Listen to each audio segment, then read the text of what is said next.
There are numerous studies that prove, and you might find this hard to believe, that the kitchen is actually dirtier. Dirtier being the number of organisms in a space, organisms like bacteria, E. coli, yeast, mold, staph, and coliform, that the kitchen is actually dirtier than the bathroom. But it doesn't mean that the bathroom doesn't have its own share of unfriendly bacteria. So in this video, what we're going to do is we're going to take a look at some common bathroom items. And we're going to figure out how often we have to either clean them so that they don't have those bacteria formations on them, or how often we have to replace them so that those items can actually work well and not get us germy. And just a quick reminder, if you haven't done so already, to subscribe to the Clean My Space channel and make sure that you turn on that notification bell so you always know when we have a new video out. And also, give this video a thumbs up if you like nicely scented hand soap in the bathroom. If you have a shower curtain, you probably have a shower curtain liner as well. It's generally a white or clear plastic liner that goes on the inside of the tub, and its job is to prevent water from spilling outside the tub while you're in there showering. Now, if your shower curtain is plastic or vinyl and your shower curtain liner is plastic or vinyl, both of these items can actually be cleaned by simply placing them in the washing machine with a couple of towels. Now, you'll know the frequency of needing to wash these by simply looking at them. If you notice that there's a little bit of mold or mildew, if they're turning kind of gray at the bottom, gray-brown, that's soap scum. And if they've got that kind of pinky orangey buildup, don't freak out. That's just a naturally occurring bacteria that lives here in your bathroom. It's typically because it's a really moist environment, and that stuff can all come out in the wash. So take everything, take those couple of towels, take your shower curtain and your shower curtain liner, put them into the washing machine, regular cycle. You want to use cold water here because remember, hot or warm water can actually melt plastic or vinyl, so you want to avoid that. Also add in a full cup of baking soda, and you want to put in 20 drops of tea tree essential oil because tea tree really helps to eliminate mold, mildew, and bacteria. So that way the towels will scrub in the wash, your stuff will get nice and clean, it'll come out without those stains, hopefully, it really should. And then instead of putting them in the dryer, because that wouldn't make any sense, you're just gonna hang them right back up on your shower curtain rings and you're gonna let them drip dry into the tub. Now, if your shower curtain is not plastic or vinyl, it might be a fabric that's machine washable, in which case, put it in with that load. If it's dry clean only, then just wash your shower curtain liner as we discussed and take your shower curtain to a dry cleaner. Sometimes I'll read these articles online and they almost have this like fear-mongering aspect to them where they make you feel like your toilet bowl brush is just full of disgusting things. And listen, it's no picnic. It's not a nice thing to think about. It is kind of gross. I mean, think about the job that it does. But at the same time, it's not like it's this disgusting bacterial infested thing that you should, never be touching. And it's fine. It's fine. It's not going to kill you. But the thing is, a toilet bowl brush does have to be taken care of properly so that it can last and so that it isn't full of all that bacteria that you might think it is. So here are a few rules about using your toilet bowl brush. The first thing is to make sure that whenever you're using it with a cleaning product. That way, obviously the bowl is getting cleaned, but the brush can be cleaned too toward the end. So if you want to make sure that your brush is being cleaned and you don't want to take the time to clean it yourself, finish doing your cleaning of the toilet, squirt a little bit of product on it. You can take an edge of the bowl and give your brush a tiny little scrub, then flush, give your brush a rinse while the toilet bowl is flushing, and then do the famous Clean My Space trick and drip dry your toilet bowl brush. Now, toilet bowl brushes obviously are made from plastic, so throwing them out and replacing them with a new one isn't the best thing given the environmental situation, so the longer we can keep our plastic toilet bowl brushes clean and functional, the better. If you want a timeline, I'd say inspect yours once a year, and if it looks kind of grungy, at that point you can replace it, but if it's still working and it looks pretty clean, it's probably fine.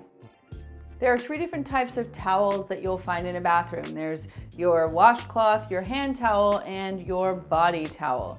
Let's start off with the washcloth. I replace my washcloth after every use. I don't see any point in reusing a washcloth. It's not comfortable. And also when I use it, I typically use it to take makeup off. So there's lots of makeup left behind. I think it comes out better in the wash and it saves me from having to scrub it under a running faucet. I also find that washcloths provide a nice level of exfoliation, and I never want to redeposit dead skin cells or old makeup back onto my face. So my general rule is one and done with a washcloth. When it comes to a hand towel, these to me, like when I go to someone's house and I don't see a fresh hand towel, I'd rather wipe my hands on my jeans than use their gross hand towel. I don't know what it is, but these have always sort of freaked me out. I think these are important to change out very regularly. In our house, we change them out twice a week. We have multiple on hand. When you think about it, you know, you're doing stuff in the bathroom, you're using the hand towel, maybe you did wash your hands, or maybe someone, who knows who it was, did wash their hands, maybe they didn't. We don't know why they were touching it. We don't know how they were touching it. One of the things I love about our Maker's Clean hand towels is that they're made out of microfiber, so they actually don't trap bacteria the same way that a cotton terry towel does. So if you're interested in that, I will put a link to our hand towels down below. And that brings me to towels, just your regular bath towels. I change mine out depending on how I feel. I change them out either once or twice a week. But I find if you hang a towel to dry and it dries properly and it's not smelling, and of course our towels don't smell, the Maker's Clean towels, I'll link those down below for you as well. I don't see a reason to change them out more frequently, but if you're using a cotton terry towel and it's not drying properly, it'll get smelly and it won't feel good. So you might want to change a terry towel more frequently, maybe twice a week. But typically, microfiber towel can last you about a week. And I'd love to know in the comments down below, how frequently do you change out your bath towel? And don't be shy, everybody's got a different opinion on this. I just think based on what I know about bacteria and odors, the timelines that I've set out, they feel right to me. I'm not a dentist, although I did want to be one when I was growing up. Yes, I aspired to be a dentist, but I can tell you that your toothbrush and your toothbrush holder, those definitely need attention in the bathroom. In fact, your toothbrush holder is one of the dirtiest spots in your bathroom, and that's because our mouths carry so much bacteria with them, and they're located right by the sink in close proximity to the toilet. There's toilet plume, which is the spray that comes out of the toilet that carries bacteria with it. So you can only imagine the toothbrush is sort of a magnet for all the things, and the toothbrush holder is the wet, sloppy little cup where the toothbrush sits.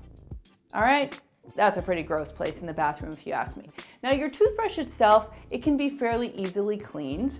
If you want to disinfect your toothbrush, say someone in the house was sick or you were sick and you want to disinfect it, you can just soak it for 30 minutes in a mixture of equal parts rubbing alcohol and water. Give it a very good rinse, and then you can use it and it will be fine. But typically, a dentist recommends that you change your toothbrush every 3 months or so, or if you notice there's an indicator strip on your toothbrush head, whenever you see it starting to fade, or if you see your bristles starting to splay out, that's a pretty good indication that you have to change out your brush. Now, the toothbrush holder, that is super gross, and a very easy fix for that is to put it on the top rack of your dishwasher and just give it a good cleaning. I would even do that once a week because it does get so disgusting, and then you can just replace it in the bathroom. Now, recently I have switched back to using a manual toothbrush at the recommendation of my dental hygienist, who said it is better for my particular teeth. So what I've done instead of getting a toothbrush holder, because I do find them quite gross, is I actually just put my toothbrush on a washcloth and I change my washcloth out every week. Did you know that there are hairbrushes that you can buy that are hundreds of dollars? I've never tried one of them, but apparently they are heavenly. And until I get my hands on one of those, I am using your run-of-the-mill drugstore hairbrush. Now, in terms of cleaning your hairbrush, we made a video on that a long time ago, but the methods are essentially the same, and I really believe in cleaning your hairbrushes. Actually, prior to making that video, I really never had cared about cleaning my hairbrushes, and then once I did it, once I made that video, it was like a whole new world was revealed to me, and I am like grossed out by those old disgusting hairbrushes. So taking good care of your hairbrush is very important. Why? Because your hairbrush basically captures everything that comes off your scalp, including hair, but also oil, hair product, dead skin cells, all the stuff that comes off your scalp. It leaves this like kind of scummy sort of buildup. It's gross. But then if you brush your hair with that dirty hairbrush, it actually redeposits all of that stuff back into your scalp, which makes your hair less shiny and kind of more greasy. So not a good look for anyone. When it comes to cleaning your hairbrush, I'm gonna link that video for you down below. I would recommend that you do it monthly. And what I'm doing now to remove hair from my hairbrush, I keep an eye on it. I do it about a couple times a week.